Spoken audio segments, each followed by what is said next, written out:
देखो, last class में मैंने बताया कि भाई अंग्रेज आ गए थे, बंगाल पे अधिकार कर लिया था प्लासी और बक्सर का युद्ध को जीतकर। अब भारत के अंतर्गत अंग्रेजों का राज चल रहा है, तो भारतीय धीरे धीरे परेशान होने लग गए। अब परेशान होने लग गए तो 1757 में जो अंग्रेज आए थे, वो अब अंग्रेजों को बाहर निकालने के लिए एक क्रांति होती है जिसे हम 1857 की क्रांति कहते हैं। क्या कहते हैं? तो आज जो टॉपिक शुरू करेंगे वो करेंगे 1857 का महासंग्राम।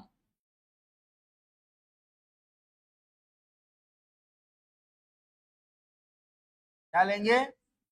1857 का महासंग्राम, जिसे हम 1857 की क्रांति भी कहते हैं। आई बात समझ? तो ध्यान रखना, इसे हम 1857 की क्रांति भी कहते हैं। और एक व्यक्ति था वी डी सावरकर। कौन था?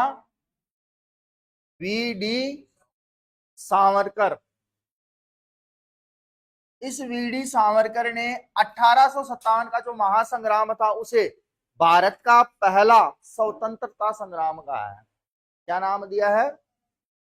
भारत का प्रथम स्वतंत्रता संग्राम कहा है इसने। भारत को आजाद कराने के लिए की गई पहली क्रांति, शुद्ध शब्दों में अगर मैं बात करूं।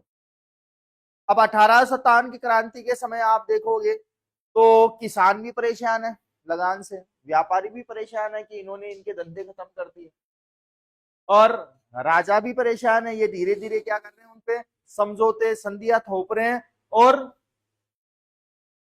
उनका राजपाट अपने अंडर चला रहे हैं। सैनिक भी परेशान था, गाय और सुअर की चर्बी, गाय और सुअर की चर्बी। इसके अलावा ब्राह्मण भी परेशान था, क्योंकि हिंदू विधवा अधिनियम लेके आए थे ये, तो ब्राह्मणों को लगने लगा कि ये हमारे प्रथा के खिलाफ है, विधवा विवाह नहीं कर सकती। तो अंग्रेजों ने गलत किया कि सही किया, एक बार मेरे को बताना कि अगर विधवा कोई हो जाती है तो वो दोबारा से विवाह कर सकती है। तो अंग्रेजों ने सही किया कि गलत किया ये काम? सही किया ना। अब सोचो, कोई 12 वर्ष में विधवा हो जाती है, पहले के जमाने 80-90 तक जीती थी महिलाएं, इतना लंबा समय अकेला कैसे निकालेगी भाई? तो इसका भी हमने विरोध किया। और एक व्यक्ति थे जिनके नाम नाम था दादा भाई नौरोजी। क्या नाम था? दादा भाई नौरोजी को जब तक पेंशन दे रहे थे, जब तक टेंशन नहीं थी। जैसे अंग्रेजों ने पेंशन बंद की, टेंशन शुरू कर दी, वो भी विरोध में आ गया।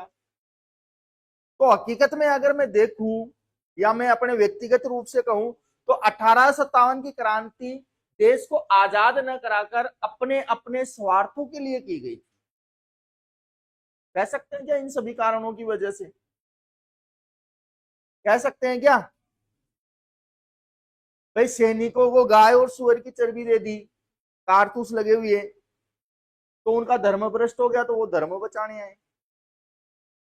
व्यापारी अपना व्यापार बचाने आया, क्योंकि अंग्रेजों ने व्यापार खत्म कर दिए। किसान आया, टैक्स की वजह से परेशान, जमीनें हड़प ली। तो इन सभी कारणों की वजह से सारे लोग क्या हुए हैं, एकजुट। और कुछ लोग तो ऐसे भी थे, वो ये सोच रहे थे कि अंग्रेजों ने 1757 से भारत में राज करना शुरू किया और 1857 में आकर इनके 100 साल पूरे हो गए। कुछ लोग तो ये मान रहे थे कि 100 वर्ष पूरे हो गए और अंग्रेज हिंदुस्तान छोड़ के जाएंगे। तो कुछ तो ऐसे ही भीड़ शामिल हो गई रैलियों में, क्योंकि एक, वो कहते हैं ना, लक्ष्य नहीं था। क्या नहीं था? लक्ष्य नहीं था। लेकिन फिर भी अंग्रेजों के विरोध में चलाया, इसीलिए हमने इसको क्या दिया, 1857 की क्रांति। अगर हो सकता है कि ये सारे लोग एक साथ आते तो हम इसी समय आजाद हो जाते। फिर सबसे बड़ी बात, यहाँ के राजा रजवाड़ों ने साथ नहीं दिया, यहाँ के जो क्रांतिकारी थे उनका, या जो इस आंदोलन में भाग ले रहे थे उनका साथ नहीं दिया, बल्कि उनके खिलाफ काम किया, उनके खिलाफ काम किया। और जोधपुर से तो सारे, जोधपुर क्या, राजस्थान से तो पूरे ही खिलाफ थे। नवरूप सिंह ले लो, चाहे तख्त सिंह ले लो, और भी कई नाम है इस लैंड में, सब अंग्रेजों का साथ देने लगे। पढ़ाया था ना तुम्हें, 1857 की क्रांति के समय जोधपुर से बाहर गया, कोई कहाँ गया, कोई कहाँ गया। लेकिन इस क्रांति को खत्म करने के लिए अंग्रेजों ने जो पलटवार किया वो देखने लायक,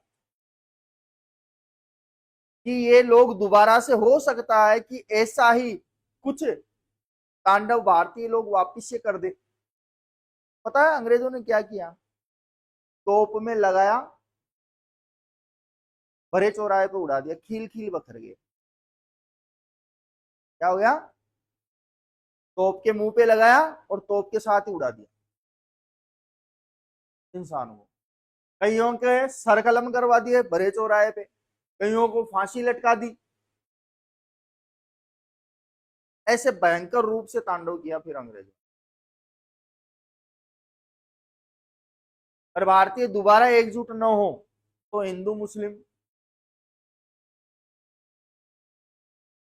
फूट डालो और राज करो की नीति अपनाई। उच्च जातियों को निम्न जातियों से लड़वा दिया, क्योंकि वो पहले ही परेशान थे, तो निम्न जातियों को अपने अंडर लेने लग गए धीरे धीरे। तो ये पलटवार था इनका, 1857 की क्रांति। इसी क्रांति के बारे में पढ़ेंगे आप। अब कुछ लोग कहते हैं ना कि हमें 2014 में आजादी मिली है, तो भैया ये जो 1857 क्रांति है ना, अंग्रेजों को एक तरीके से चलो भगाने के लिए ही सही, तो इसमें जितने लोग मरे हैं ना वो फालतू नहीं मरे थे, हैं, फालतू नहीं मरे थे।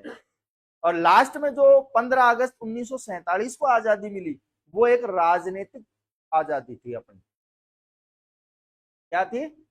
राजनीतिक, कि भैया जब तक तुम अपने देश को चलाने के लिए नियम और कानून नहीं बना लेते ना, तब तक हम हिंदुस्तान नहीं छोड़ेंगे।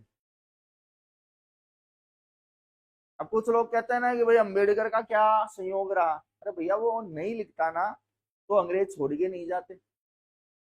और कईयों के आज तक नहीं समझ में आई ये बात। बर्किन हेड का नाम सुने हो, जो भारत सचिव था उस समय, तब कहते हैं कोई रिपोर्ट बना के भेजी थी नियम और कायदे कानूनों की, तो अंग्रेज थोड़े समझदार थे, उन्होंने देखा कि यार एक ही वर्ग को सारी चीजें दे दी इन्होंने, तो बाकी वर्गों के लिए तो कुछ किया ही नहीं। तो उन्होंने भरी ब्रिटिश संसद में उसको फाड़ के फेंक। तो संवैधानिक रूप से या राजनीतिक रूप से प्राप्त आजादी है 15 अगस्त 1947, बस उस पर एक धब्बा रह गया, वो रह गया पाकिस्तान। क्या रह गया धब्बा? पाकिस्तान रह गया। आई बात समझे? तो इसी क्रांति को पढ़ेंगे, देखो।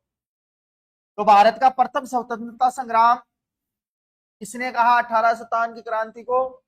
वीडी सावरकर। वीडी सावरकर का पूरा नाम है, अपने बीच में ही बैठा है, इसका आधा नाम विनायक दामोदर सावरकर। कौन? विनायक दामोदर सावरकर। इसके अलावा एक व्यक्ति था जेम्स, कौन था? जेम्स आउट्रम, ऐसे कुछ नाम है। हाँ आउट्रम ही है। कौन है? आउट, आएगा ना, आउट्रम। ये क्या कहता है इस क्रांति को लेकर, कि 1857 की जो क्रांति थी वो एक षड्यंत्र था। क्या कहा इसने? षड्यंत्र बताया है। 1857 की क्रांति को षड्यंत्र कहा।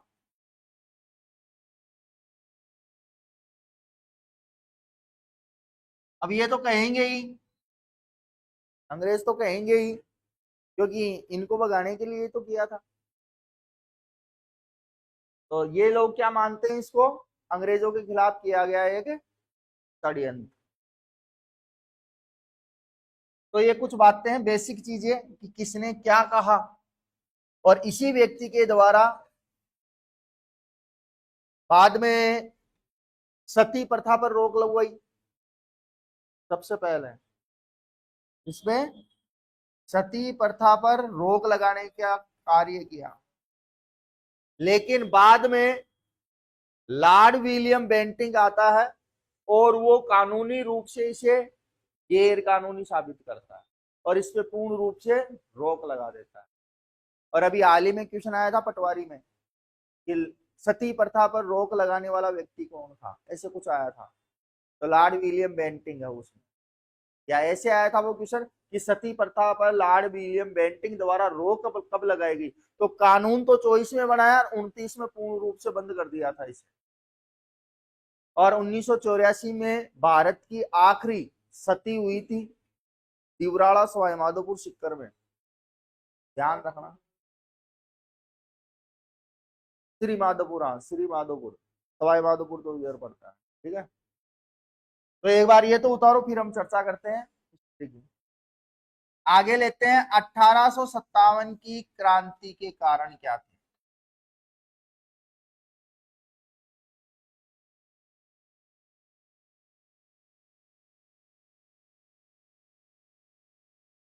कि भाई जो 1857 की क्रांति हुई उसके कारण क्या थे। जैसा कि अभी थोड़ी देर पहले मैंने आपको बहुत से कारण गिनाए, लेकिन मुख्य तौर पे अगर मैं बात करूं तो इसके 4 कारण बताए गए हैं। कितने कारण? 4। देखो, सबसे पहले लेते हैं हम धार्मिक कारण।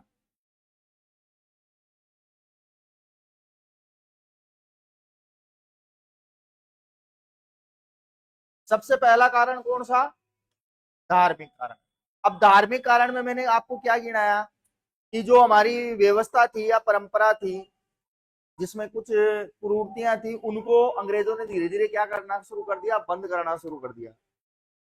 तो लोग इसके खिलाफ आए, खास तौर से एक वर्ग विशेष के लोग सामने आए कि भाई ये तो हमारी परंपरा के खिलाफ है, तुम कैसे बंद कर सकते हो। तो वो सारे लोग धार्मिक कारणों की वजह से अंग्रेजों के खिलाफ विरोध करने लगे, जिसमें सबसे बड़ा कारण रहा हमारे हिंदू विधवा विवाह अधिनियम। हिंदू विधवा विवाह अधिनियम। अब ये एक हमारे परंपरा थी कि कोई लड़की अगर विधवा हो जाती है तो वो समाज के लोगों के सामने नहीं आएगी, काल कोठरी में रहेगी, घर से बाहर नहीं निकलेगी, समाज के लोगों के सामने नहीं आएगी, और एक तरीके से उसका जीवन है ना बड़ा दुखदायी होता। तो अंग्रेजों ने तो सुधार किया, भाई एक विधवा स्त्री इतना बड़ा जीवन कैसे निकाल सकती है। तो ये क्या लेके आए, एक अधिनियम लेके आए, हिंदू विधवा विवाह अधिनियम। अब इसके खिलाफ जो धार्मिक रूप से जुड़े हुए लोग थे उन्होंने विरोध करना शुरू कर दिया कि हमारी परंपरा के अकॉर्डिंग कोई लड़की अगर विधवा हो जाती है तो उसे सती होना पड़ेगा, या अगर वो सती नहीं होती है तो पूरा जीवन विधवा का ही बिताना होगा। ये अंग्रेज अगर विधवा विवाह अधिनियम लाए तो गलत था या सही था, मेरे को इस बात का। तो ये देश आजाद कराने के लिए तो क्रांति थी, मानते हो। तो पहला रीजन क्या बताया, धार्मिक कारण, जिसके तहत अंग्रेज एक अधिनियम लेके आए और इस अधिनियम का क्या किया गया, विरोध किया गया। इसके अलावा दूसरा कारण था आर्थिक कारण। दूसरा कारण क्या बताया, आर्थिक कारण बताया। आर्थिक कारण में जैसे मैं बात करूं तो व्यापारियों के व्यापार खत्म कर दिए इन्होंने, व्यापारियों के व्यापार खत्म कर दिए, और जो छोटे मोटे व्यापारी थे वो बिल्कुल ही खत्म हो गए। फिर दूसरा यहाँ से लूटते और कहाँ बेचते, इंग्लैंड बेचते, जिसे हम धन निष्कासन के नाम से जानते हैं। लेकिन यहाँ पे ये कारण तो रहे ही, लेकिन सबसे बड़ा कारण ये रहा आर्थिक कारण में कि भाई दादा भाई नौरोजी थे,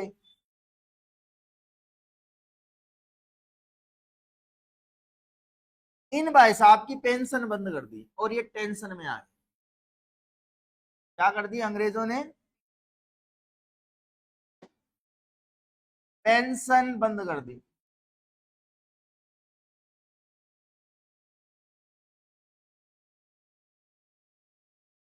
मतलब पैसा देना बंद कर दिया अंग्रेजों ने। अंग्रेजों ने पैसा बंद किया, तब जाकर इनको याद आया कि हमें अंग्रेजों का विरोध करना चाहिए। अगर वो देता रहते हैं अंग्रेज तो विरोध करते क्या, नहीं करते। अब देखो इतिहास को किसी भी एंगल से समझ लो, मैं जिस हिसाब से समझता हूँ उस हिसाब से बता रहा हूँ कि भाई अगर इनको पेंशन मिल रही होती तो ये विरोध करते क्या, करते क्या, नहीं करते। और जिनको पैसा मिल रहा था उन्होंने वास्तव में हकीकत में विरोध नहीं किया। समझ में आई बात। अब उस जमाने में कहा जाता है 22 लाख रुपए के आसपास मंथली क्या जाती थी, पेंशन, ऐसा कुछ कहा गया है 22-20 लाख के आसपास। अब 22-20 लाख के आसपास उस जमाने में पेंशन जा रही है, कितनी बड़ी रकम हो गई प्रेजेंट में, कितनी बड़ी हो गई अंदाजा लगा लो, 22 अरब मान लो आज के तो, क्योंकि उस समय तो 25 पैसे का 1 किलो घी आता था है, और आज 700 रुपए में भी शुद्ध नहीं मिल रहा।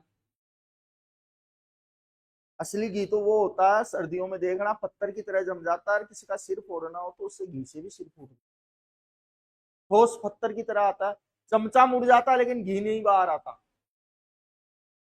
ओरिजिनल घी तो वो है। अब पेंशन बंद हुई तो इन्होंने भी विरोध किया, और कारण क्या बन गया, आर्थिक। क्या बन गया, आर्थिक। तीसरा राजनीतिक कारण बताया। तीसरा क्या रहा, राजनीतिक कारण।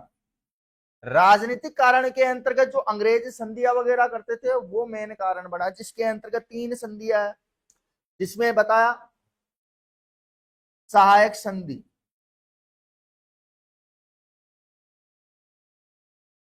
दूसरा राज्य हड़प नीति,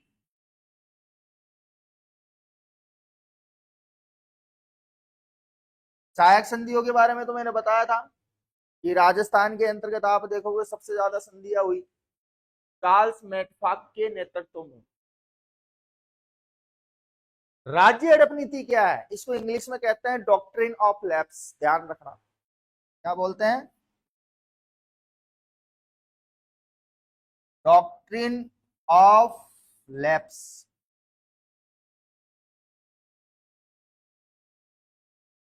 डॉक्ट्रिन ऑफ, इसके अंतर्गत ये था, अंग्रेजों ने एक नियम बनाया, ये शायद लॉर्ड डलहौजी के समय आई थी, 1848 के आसपास ताजा ही थी। तो उस समय यह था कि जैसे कोई राजा मर गया, उसके कोई औलाद नहीं है, कोई राजा मर गया उसके कोई औलाद नहीं है, औलाद नहीं है तो उसकी जो रियासत है वो अंग्रेजों के अधीन हो जाएगी या अंग्रेजों के साम्राज्य में मिला दी जाएगी। इसी को कहते हैं हम राज्य हड़प नीति, या इंग्लिश में बोलते हैं डॉक्ट्रिन ऑफ लैप्स। आई बात सुन। अब एक राजनीतिक कारण यह मिलता है कि अंग्रेजों ने राजनीतिक रूप से नाना साहेब की भी क्या कर दी, पेंशन बंद कर दी।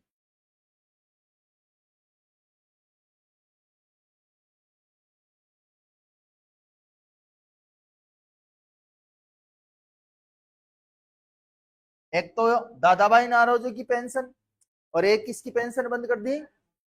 अब नाना साहेब के बारे में कुछ अलग है, कहते हैं कि भैया जो पैसा आता है वो अंग्रेजों के खिलाफ यूज कर रहे हैं। क्या कर रहे हैं, अंग्रेजों के खिलाफ यूज कर रहे हैं। अब अंग्रेजों के खिलाफ उन्हीं का पैसा अगर कोई यूज करेगा तो पैसा बंद करेंगे कि नहीं करेंगे। अभी मैं तुम्हें पैसा दे रहा हूं और उस पैसे को तुम मेरे ही खिलाफ यूज कर रहे हो, तो भैया मैं तुम्हें पैसा देना बंद कर दूंगा जिस दिन पता लग जाएगा। तो इधर से इसकी भी पेंशन है बंद। अब आगे बात होती है चौथा कारण। चौथा कारण सबसे महत्वपूर्ण कारण रहा सैन्य कारण। कौन सा कारण है? 1857 की क्रांति का महत्वपूर्ण कारण। क्रांति का महत्वपूर्ण कारण बताया गया इसे। अब इस समय क्या था कि गवर्नर आया था लॉर्ड कैनिंग। कौन आया था गवर्नर? लॉर्ड, अरे तुम्हारे फूफा जी थोड़ी ना लगते हैं, नाम तो ले लो। नहीं लगते हो और शर्म आ रही हो और तुम भू बेटी हो। आ रही हो तो बोल दो, नहीं आ रही ना। तो कौन आया था गवर्नर जनरल? लॉर्ड कैनिंग आया था। अब ये भाई तुम भारत में आए तो अपने साथ एक बंदूक लेके आए, एनफील्ड राइफल लेके आया ये। अब इस एनफील्ड राइफल को इसने भारतीय सैनिकों को दे दिया। अब भारतीय सैनिक इसके विरोध में क्यों आए? तो उसके रीजन क्या है कि ये जो राइफल थी इसके कारतूस में गाय व सुअर की चर्बी होती थी। सुअर की क्या लगी हुई थी? चर्बी। और ये हथियार किसको दिया? भारतीय सैनिकों को। किसको दिया? भारतीय सैनिकों को दिया। अब भारतीय सैनिकों में उस समय सबसे ज्यादा अगर कोई है तो एक तरफ हिंदू है अंग्रेजों की सेना में, और दूसरी तरफ मुस्लिम।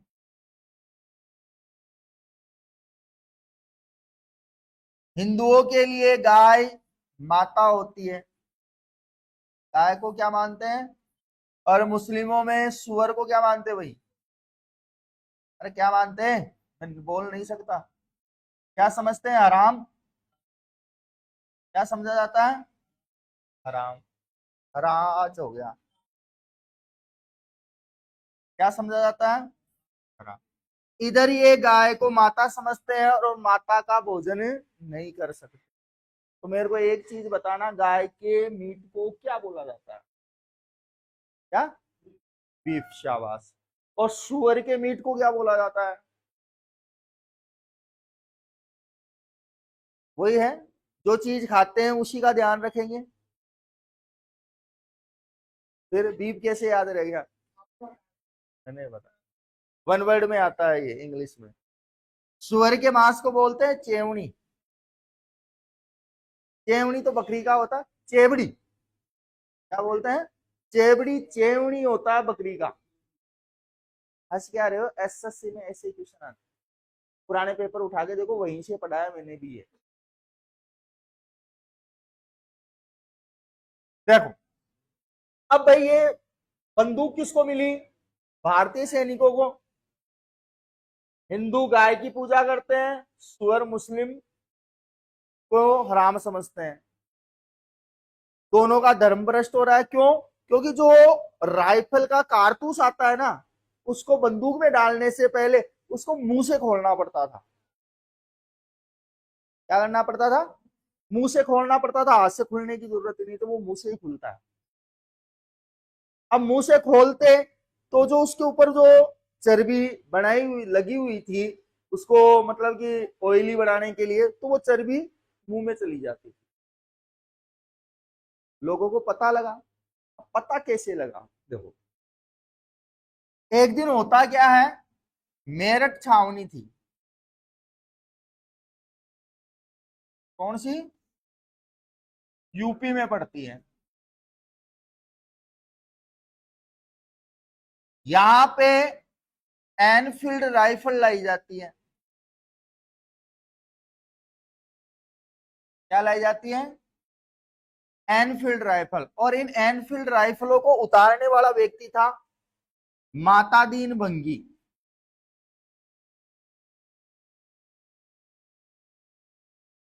तो भाई ये बेचारा बॉक्स उतार रहा था, तो उतारते उतारते इसको प्यास लगी आई। क्या लगी आई? प्यास। और प्यासे को क्या चाहिए? पानी। अब प्यासे को पानी चाहिए तो ये खुद जाकर पी नहीं सकते थे, तो इसने क्या किया, पास में खड़े मंगल पांडे से कहा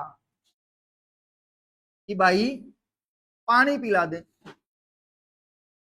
प्यास लगी है, मैं खुद नहीं पी सकता क्योंकि इनको अछूत या ऐसे कुछ कहा गया है, तो मैं खुद तो हाथ नहीं लगा सकता, लेकिन तू पानी पिला दे मेरे को।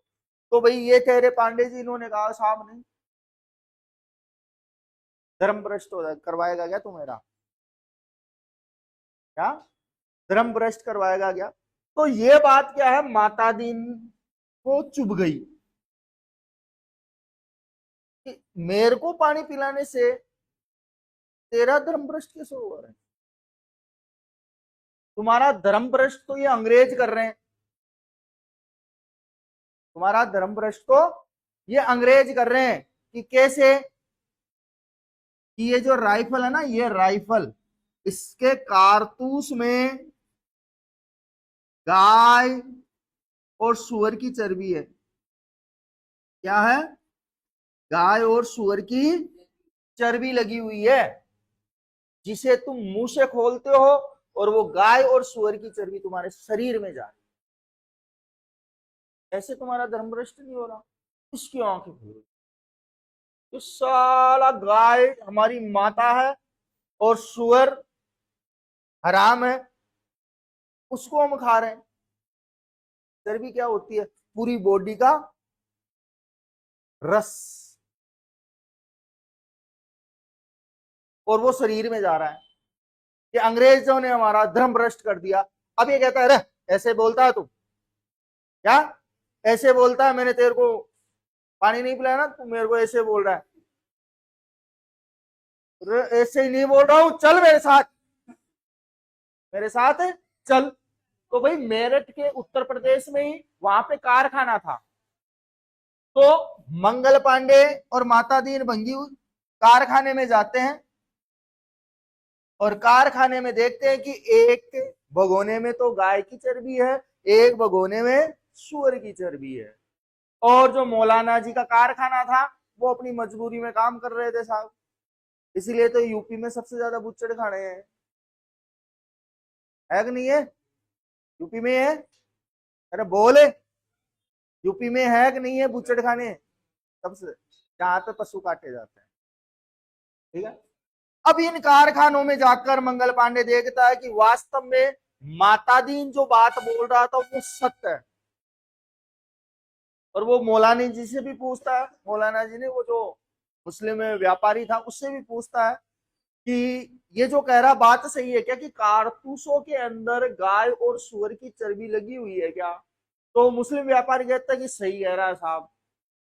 भाई साहब ताव में आ गया कि अंग्रेजों ने मेरा धर्म भ्रष्ट करा दिया।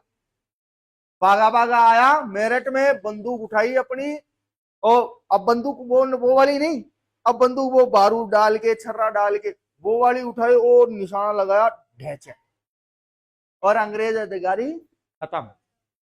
तो यहीं से हम क्या कहते हैं, 1857 की क्रांति की शुरुआत।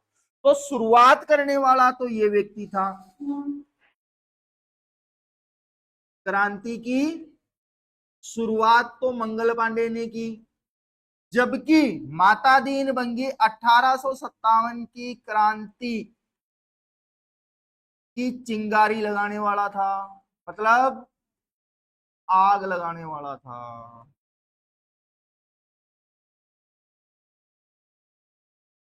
कहीं पे भी इस व्यक्ति का नाम नहीं मिलता, लेकिन निम्न कास्ट रह गई ना। समस्या ये भी है अपने इंडिया में, इतिहास शेड्यूल कास्ट का भी बहुत अच्छा है, लेकिन दबा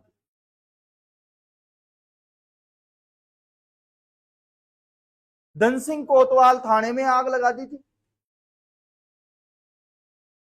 धन सिंह गुज्जर जिसे लोग कहते हैं, लेकिन इनका भी इतिहास शायद इन्होंने भी नहीं पढ़ा। तो हर एक देश के अंतर्गत जितने भी धर्म है, जितनी भी जातियां है, इस हिंदुस्तान को आजाद कराने में सभी का सहयोग है। किसी के बाप का हिंदुस्तान नहीं है। दिल साध दो साध रही, सही कहा। अब जो कुछ भी नाम हो, उसने सच कहा था कि इस देश को आजाद करने के लिए हर एक जाति और धर्म के लोगों का खून शामिल है। किसी के बाप का हिंदुस्तान नहीं है ये।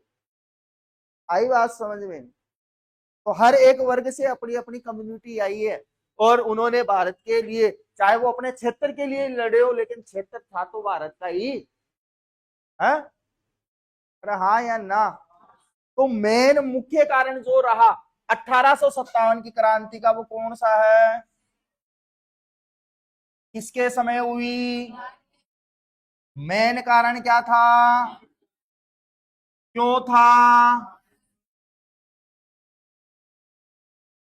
अब देखो, एक कारनामा और सुनाता हूं इसी क्रांति का। कोटा का नाम सुना? कोटा किस राज्य में है? अरे किस राज्य में? हंसते क्यों? कहां पे है? राजस्थान में। कहां पे है? राजस्थान में।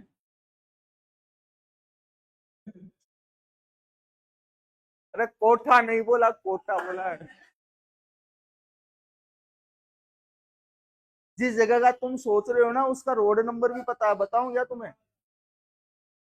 नाला है तो हर समय उल्टा ही उल्टा विचार आता है।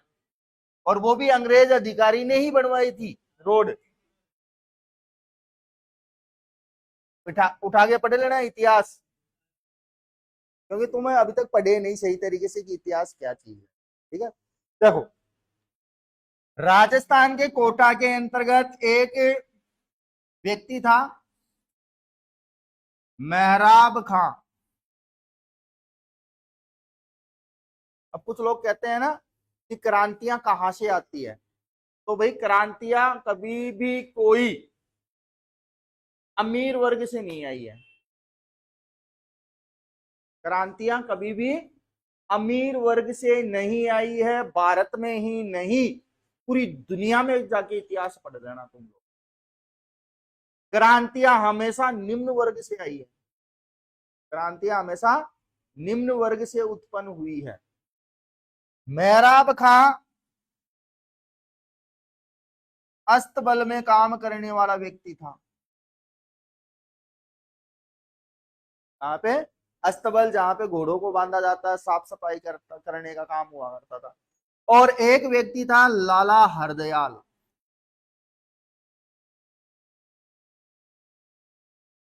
ये थे पैसे से वकील। इन दोनों ने कोटा के अंतर्गत क्रांति को उग्र किया।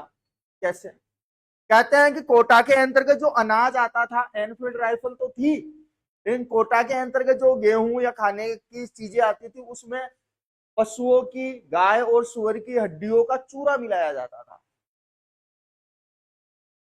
ये बातें पता लगी मेहराब खां और अन्य क्रांतिकारियों को, या लाला हरदयाल वगैरह को। इन लोगों को जब पता लगा ना, तो भाई साहब कल्पना नहीं कर सकते, मेजर बर्टन का सिर काटकर पूरे कोटा में घुमा दिया। पूरे कोटा में नालायक को हमारा धर्म भ्रष्ट कर दिया था।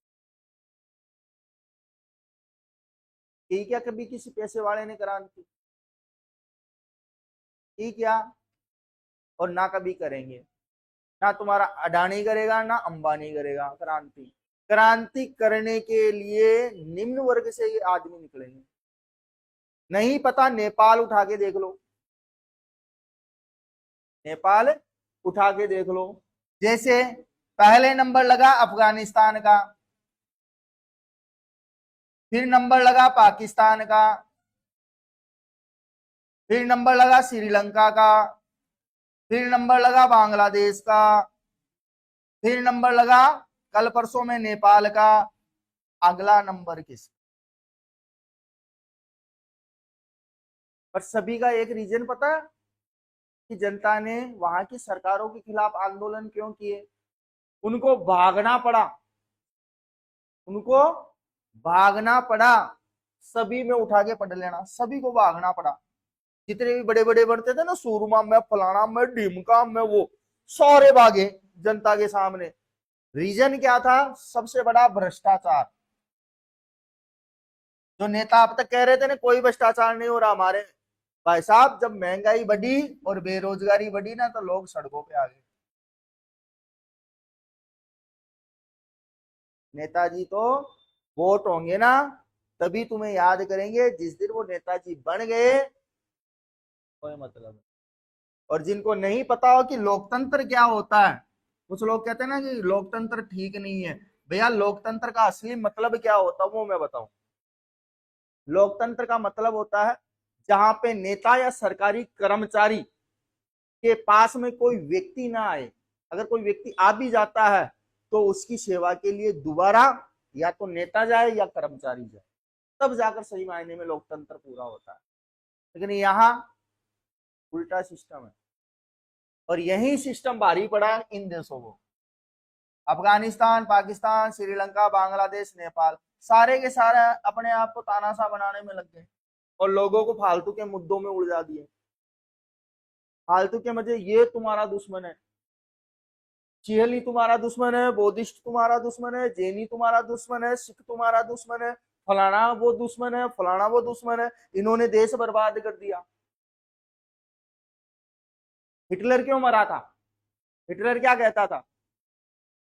वहां पे भी दो कम्युनिटी थी, ईसाई और यहूदी। यहूदी तुम्हारे दुश्मन है, ईसाइयों, यहूदी तुम्हारे दुश्मन है। हम दिमाग में बैठा दी यहूदियों को भगाने के लिए ईसाई आगे। लेकिन बाद में यहूदी ईसाइयों को समझ में आई ना, तो भाई साहब हिटलर को खुद को आत्महत्या करनी पड़ी थी, वो भी छिपकर बेसमेंट में। और ऐसे ये नेता भाग रहे हैं आज। समझ में आई बात? तो 1857 की क्रांति का मुख्य कारण क्या रहा? सैनिक कारण रहा, जिसमें बंदूक कौन सी थी? एनफील्ड राइफल थी। और किस गवर्नर के समय आई थी? लॉर्ड कैनिंग के समय। तो भाई ये उतार लो, तुम्हारे 1857 की क्रांति किस प्रकार से हुई, कारण से।